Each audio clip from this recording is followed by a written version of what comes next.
deegaanka qow bandarsiyaada deegaankii uu gumeystaha uu ka dhisay daaraha boqolaal sano ka hor.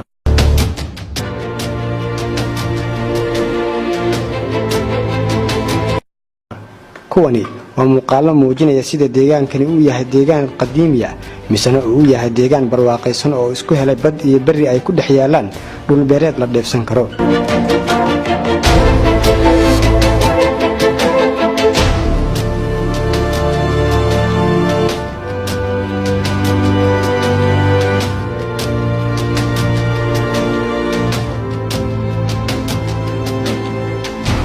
qiyaastii 20 kiiloomitir ayuu dhanka koonfureed uga beegan yahay magaalada Boosaaso. xilligii gumeystaha deegaankan waxa uu xuduud u ahaan jiray dawladihii Ingiriiska iyo Talyaaniga sida uu taariikhda deegaankan iigu sheegay Cabdulqaadir Nuur Xasan oo ah oday dhaqameed waayo badan u soo taagnaa marxaladii uu soo maray deegaankan qow. degmadii bandarsiyaada sida loo yaqaan qowna waa la yiraahdaa oo labada waa la yiraahdaa waa meeshii u ahaan jirtay boardingka xuduudda u ahaan jirtay Ingiriiska iyo Talyaaniga qarka shishadiisa marka la dhaafo halkaas waxa la yiraahdaa Sanqollo halkaas xuduud ahaan jirtay halkan maanta aan taagnahay 1974 oo lihii reer miyiga oo dawladii dhexe ee madaxweynaha Maxamed Siyaad Barre oo naxariiste ayaa waxa lagu soo qoray macallinkii ugu horeeyay oo wax ka dhigay ayaan ahaa de wixii ka horeeyay iskuul ma jirin quraan baa jiray quraan baa jirtay 100 sano ka hor de magaalada waxay waqtiga laga guuray marka baarka waxa la oran jiray baar Haydhaafin baa la oran jiray waxaan deganaa 74 ayaa lagu soo qoray halkan waxaan ku joognay ilaa 4 nin ayaan ku joognay halkan waxa ka dhisnaa guriyo carishiya oo qolooyin baa wax ku haystaan xoolo miyiga magaalada waxay ahaan jirtay magaalo xadaariya waxay ahaan jirtay baarlamaan ayaa lahaan jirtay qowa ka horeysay oo iyadoo aan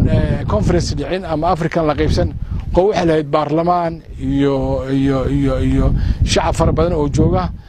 beeri halkay lahaayeen xoolihii beeri halka u daaqayeen xaggana waxa daaqi jiray xaggana waxa joogay dadkii shacabka iyo ganacsatadii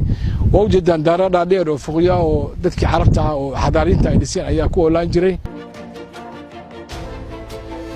qow ama bandarsiyaada marka laga qiyaas qaadanayo baahiyaha ka jira malahan degmadani goob laga heli karo adeegyo caafimaad oo waa mid ku tirsan magaalo xeebeedka Boosaaso balse goob waxbarasho ayaa laga heli karaa deegaankani.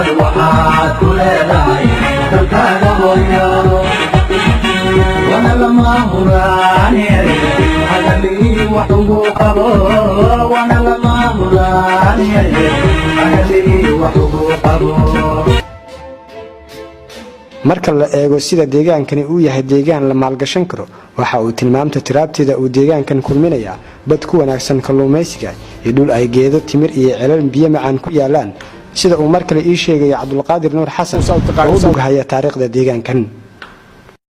halkan waxa la yiraahdaa Boosaaso marka laga soo baxo waa badii waxa loo maraa meesha la bandarsiyaad ama qow soo taqaaniinba wadankeenu waxa weey wadan qaniya dadku ma oga laakiin inagu waxaanu nahay dal qaniya 32 sano baan ku dhex jiraa tijaarada markaan soo aragnay Asia Africa istiraatiijiyada ugu fiican meesha macnaha laga abaqaadi kara Soomaaliya waxa lagu xantaa inay tahay dhul istiraatiijiya waa xaqiiqi way taas nin la wadiina midda markay noqoto badda markay noqoto locationka in ku naala Horn of Africa waa Corni Africa markaba ka soo baxa Canal Suez markuu ka soo gudbo Baabil Mandab meesha la yiraahdo ama ka soo dhaafo Yemen soo dhaafo wuxuu qabsanayaa khadkii uu ka qabsan lahaa Africa ama Asia Soomaaliya ka qabsada marka khadka Soomaaliya markuu soo qaybsamayo kii Carab aadaya kii aadaya Asia ama China ama Russia halkaas ka talaabay meeshan waa Khori ilaahay inoo sameeyay dhirta dhinaca ka taal waxa la yiraahdaa daran geel baa jooga meesha tan xoolihii baa daaqaya xooluhu markii tahay dayrtana xagaaga markii noqoto way baxaan geelu waxay aadaan halka iyo ceel daahir iyo dhulkaas iyo cawsare iyo dhulkaas ay soo daaqaan markii ay noqoto bisha sagaalaad oo dhulku qababana halkan ay soo maraan markii hore darantaasi cunaan waxa u jeeda dhir waa geela cuna darantaasi cunaan waa ilaahay meesha ugu beeray wuxuu ka egtaa milix daranta maqlis waa milix geedku wuxuu ka helayaa jirkeen milix uu baahan yahay sokor buu baahan yahay wax uu baahan geelu markuu soo noqdo darantaas cunaa wuxuu ku nool yahay darantaas ilaa inta badfuranka oo dhan marna buurahaas ka baxa caws buu soo cunaa marna darantaas u yimaada hadda halkan waxa yaala waa milixdii oo ilaahay ama milix chemical iyo waxaas waa tii ilaahay halkaas ilaa iyo darafkaasna waxa lagu beerayaa timirtii u jeedaan hoosta waxa maraysa milixdii waarka ilaahay baa kala ilaalinaya timirtu waxa ku baxaysaa biyo macaan halkan waxa maraysa milixda oo kharaar timir macaan halka ka soo baxaysan hadda waa garan kartaan yani waxa way biqudratillaa in halkaasna macaan yaal halkaasna milix baa taal cabdirasaaq cabdallah